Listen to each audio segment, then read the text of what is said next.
กำสัญญางกำมาดใหญ่ละป้าไอ้หนอห้องไปถึงก้องไปเสียงมันตื่นตุ้มเด็กกลุ่มอายต่อบันนอน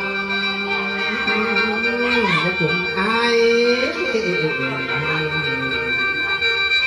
ต่อบันนอน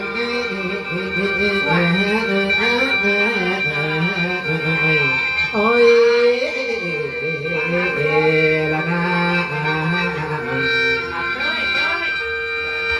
หลังจากนาฬิกาที่หาถึงเวลาป้าสว่างละท่องป่าสางไกลกระโจกจิกจนกระตนตุ้งเกียร์ขีดิน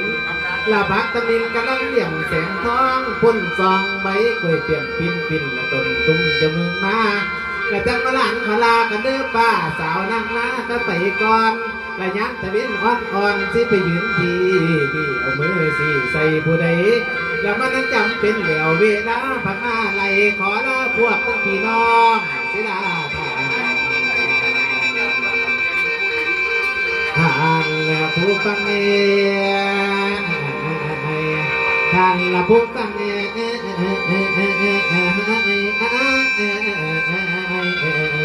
โอ้ยถูกต้องตามโน้ตถูกต้องตามโน้ต